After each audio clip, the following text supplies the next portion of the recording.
प्रिय छात्रों, आज की हमारी जो एक्सरसाइज अभी पिछले वीडियो से चल रही है, जो बहुत अच्छी एक्सरसाइज थी 3.5, उसका लास्ट क्वेश्चन हम करने वाले हैं, जो कि एक्सरसाइज 3.5 है और इसका क्वेश्चन नंबर 4 चल रहा था और ये सभी वर्ड प्रॉब्लम पर 5 क्वेश्चंस थे और इसका 5th वाला पार्ट है। इसमें आपको जो क्वेश्चन दिया है वो रेक्टेंगल पर बेस्ड है, यानी कि आयत पर आधारित है। ठीक है, इसमें लिखा है कि एक आयत के क्षेत्रफल में 9 इकाई वर्ग इकाई की कमी हो जाती है या वृद्धि हो जाती है, इस टाइप का बताएगा। तो जब भी क्वेश्चन का कोई भी इस टाइप का आता है तो हमेशा आपको ध्यान से पढ़ना है, क्योंकि कोई ज़रूरी नहीं कि आपके क्वेश्चन जो बुक में दे रखा है वही पेपर में आता है, बट उसका जो पैटर्न रहता है वो सेम रहता है। ठीक है, अब हमें इसमें बात समझ में आई। एक बार मैं आपको पढ़ के बता देता हूँ क्वेश्चन में क्या लिखा है। देखिए, इसमें लिखा है कि एक आयत का क्षेत्रफल 9 वर्ग इकाई की कमी हो जाती है। यह आयत यानी कि rectangle, the area of rectangle will be decreasing by 9 units, 9 square units. ठीक है, कब हो जाता है? यदि उसकी लंबाई 5 इकाई कमी कर दी जाए। यदि उसकी लंबाई में हम 5 इकाई की कमी कर रहे हैं, 5 यूनिट से उसको डिक्रीज कर रहे हैं, और चौड़ाई को 3 इकाई बढ़ा दी जाए और उसकी जो ब्रेड्थ है उसको 3 इकाई बढ़ा दी जाती है। यदि इसकी लंबाई को 3 इकाई और चौड़ाई को 2 इकाई बढ़ा दें तो क्षेत्रफल आपका 67 वर्ग इकाई बढ़ जाता है। अब इतना अगर आप पढ़ते गए लगातार तो क्वेश्चन आपको समझ में नहीं आएगा, फिर से भूलने लगेंगे। तो जब भी ये क्वेश्चन आता है तो इसको स्टार्ट कैसे करना है? सबसे पहले आपको जो भी पूछा है उसने कहा विमाएं ज्ञात कीजिए। विमाओं से मतलब हमारा यहाँ पर लंबाई और चौड़ाई है, यानी कि लेंथ और ब्रेड्थ पूछा आपको, तो वहीं से स्टार्ट करिए। माना कि लंबाई इसकी x है और चौड़ाई क्या है? y। Let the length be x unit and breadth be y unit. यहाँ से स्टार्ट करेंगे हम। माना कि आयत की लंबाई कितनी है? x इकाई, और साथ में जो उसकी चौड़ाई है वो क्या है? y इकाई। तब उसका जो क्षेत्रफल होगा, आप जानते हैं कि क्षेत्रफल जो आयत का रहता है, रेक्टेंगल का जो एरिया रहता है वो लेंथ इंटू ब्रेड्थ तो होता है, मतलब जो क्षेत्रफल होगा वो कितना होगा? xy वर्ग इकाई। जब भी कोई एरिया आता है तो उसको स्क्वायर यूनिट में लिखा जाता है। ठीक है, ये आपको फिक्स करके चलना। अब यहाँ पर 2 बार कंडीशंस दे रखी है, तो हम फर्स्ट कंडीशन को उठाते हैं इसमें से। प्रथम शर्त में इसने बोला था कि इसके पहले भी मैं चाहूँगा कि ऐसा आप बना लीजिए, लंबाई, ये आपकी चौड़ाई और इधर हो जाएगा एरिया। अब जैसे जैसे इसमें चेंज किया वैसे वैसे आप कंडीशन के अकॉर्डिंग चेंज करते जाए। जैसे इसने पहली कंडीशन लिखी थी, यदि आयत के क्षेत्रफल में 9 वर्ग इकाई की कमी हो जाती है, ठीक है, the area will be decreasing by 9 square unit. तो यहाँ पर हम ये कमी कर रहे हैं इस क्षेत्रफल में। इसके बाद में कब होता है ऐसा? जब इसमें लिखा है कि यदि इसके लंबाई में 5 इकाई की कमी और चौड़ाई में 3 इकाई की वृद्धि कर दी जाए। ओके, तो लंबाई में 5 यूनिट की कमी यानी कि माइनस करेंगे और चौड़ाई में 3 इकाई की वृद्धि करेगा, मतलब इसमें प्लस करना आपको। बस यही देखना है कि किस में प्लस कर रहा है, किस में माइनस कर रहा है। प्लस करे, बढ़ाता है तो प्लस कर दीजिए, कम करता है तो माइनस कर दीजिए। 3 बातें आपके पास, लंबाई, चौड़ाई और ऊंचाई, लंबाई, चौड़ाई और क्षेत्रफल। अब आगे बढ़ते हैं। x का मल्टीप्लाई y से करेंगे तो xy हो जाएगा, x का मल्टीप्लाई 3 से करेंगे 3y माइनस 5y, और माइनस का जब प्लस से करते तो माइनस का 15 इक्वल्स टू हो गया आपका xy माइनस 9। xy से xy कैंसिल कर सकते हैं आप। यहाँ पर आया, फिर से एक बार देख ले, कुछ मिस्टेक लग रहा है मुझे।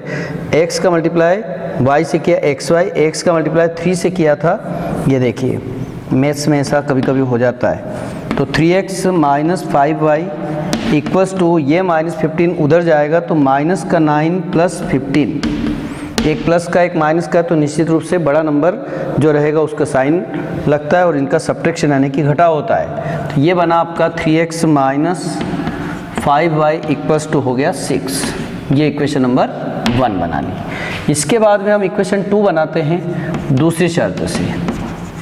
यूँ ये क्वेश्चन बहुत पढ़ने में ऐसा लगता है कि ठीक है छोड़ दीजिए, बहुत बड़ा क्वेश्चन है, तो ऐसा नहीं है। अगर आप क्वेश्चन को इंटरेस्टली पढ़ेंगे, जैसे जैसे उसने बोला है ना वैसा वैसा उसमें अप्लाई करते जाए। जैसे फिर से हम बना लेते हैं, ये अपना लंबाई हो गई, ये चौड़ाई हो गई और ये हो गया आपका क्षेत्रफल। ठीक है, अब इसमें फिर बोला होगा, तो इसने कहा है कि यदि सेकंड कंडीशन पढ़ते हम, यदि लंबाई को 3 इकाई और चौड़ाई को 2 इकाई बढ़ा दें तो 67 वर्ग इकाई क्षेत्रफल बढ़ जाता है। लंबाई में क्या कर रहा है? लंबाई में बढ़ा रहा है 3 इकाई, ये 3 इकाई की वृद्धि कर दी जाए, चौड़ाई में 2 इकाई की वृद्धि कर दी जाए, तो क्षेत्रफल उसका 67 स्क्वायर यूनिट बढ़ जाता है। If we increasing 3 units to length and 2 units to breadth, then area will be increasing by 67 square units, ऐसा लिखा है। तो आप जैसे जैसे इसमें चेंजेस होगा वैसा वैसा इसमें आप करते चले, ठीक है। x का मल्टीप्लाई y से किया xy, फिर x का मल्टीप्लाई 2 से किया 2x, प्लस का 3y और प्लस हो जाएगा 6। इसी प्रकार से चले तो xy प्लस 67, xy से xy कैंसिल होने के बाद 2x plus 3y equals to, ये 6 से इधर जाएगा तो 67 माइनस 6 करेंगे तो 61 आ जाएगा। ये आपकी इक्वेशन 2 हो गई। जब 2 इक्वेशन बन जाती है उसके बाद में निश्चित रूप से आपको अभी तक का जो अनुभव है एलिमिनेशन मेथड ही बेटर लगी होगी, तो आप समीकरण 1 और 2 को कौन सी मेथड से करना चाहेंगे? विलोपन विधि से हल करना चाहेंगे। विलोपन विधि से हल करते हैं तो आपको पता ही है कि जैसे पास लिख लेते पहले हम इक्वेशन को, 3x minus 5y equals to 6 था, और दूसरी इक्वेशन थी 2x plus 3y equals to 61। अब हम चाहते हैं कि ये दोनों के कोफिशिएंट इक्वल हो जाए, किसी के भी, x के या y के, या तो ये दोनों इक्वल कर ले या ये दोनों, ठीक है। तो यहाँ पर हम देख रहे हैं कि इन दोनों को अगर इक्वल करना चाहें तो आपको सब पूरा मेथड याद है। जो इसमें रहता है कोफिशिएंट उसका मल्टीप्लाई इसमें करते हैं, और जो कोफिशिएंट यहाँ रहता है उसका मल्टीप्लाई सेकेंड में करते हैं। अगर 3 का मल्टीप्लाई पूरे में करेंगे तो 3 3 9x minus 15y equals to हो गया 18। इस प्रकार से 5 का मल्टीप्लाई करेंगे तो 10x, फिर इसका इससे करेंगे तो 15y, और ये हो जाएगा 5 का मल्टीप्लाई करेंगे 5 एकम 5 और ये 30। इस प्रकार से ये कैंसिल तब होंगे जब इसको आप क्या करेंगे, अपोजिट साइन होते हैं तो अपोजिट साइन हैं, इसलिए क्या लिखेंगे, जोड़ने पर जोड़ेंगे तो ये दोनों कैंसिल हो जाएंगे, ये बचेगा आपका 19x, और इधर इन दोनों का प्लस करेंगे तो ये हो जाएगा आपका 323। इस प्रकार से 19x के बराबर 323 आया, इसलिए x बराबर 323 के बटे में 19 हो जाएगा। 19 दूना 38 हो जाता है, इसलिए x बराबर 19 को इससे कैंसिल करेंगे, 19 एकम और 19 7, ठीक है। इस प्रकार ये 17 बचेगा। तो ये 17 यूनिट जो आया, x का वैल्यू आया है, इस x के मान को आप किसी भी इक्वेशन में पुट कर सकते हैं। मान लिया जाए मैं समीकरण 1 में रखता हूँ, तो समीकरण 1 में x का मान रखने पर, तो देखिए अब यहाँ x का मान रख रहे हैं हम 17, तो 17 तिया 51 हो जाएगा, माइनस 5y बराबर 6, इसलिए माइनस का 5y बराबर ये 45 होगा, और इस कारण से माइनस माइनस कैंसिल होने के बाद माइनस 45 बटे माइनस 5। माइनस माइनस क्यों कैंसिल होता है? एक्चुअली बहुत सारे हम बोलते हैं कि भाई माइनस से माइनस कैंसिल कर दीजिए, वास्तव में माइनस से माइनस इसलिए कैंसिल होता है कि आप दोनों में मल्टीप्लाई करें ऊपर और नीचे माइनस का, तो माइनस माइनस प्लस हो जाता है, ठीक है। तो ये प्लस हो गया, यानी आंसर हो गया आपका 9। फाइनली जो y का आंसर आया वो 9 आ गया।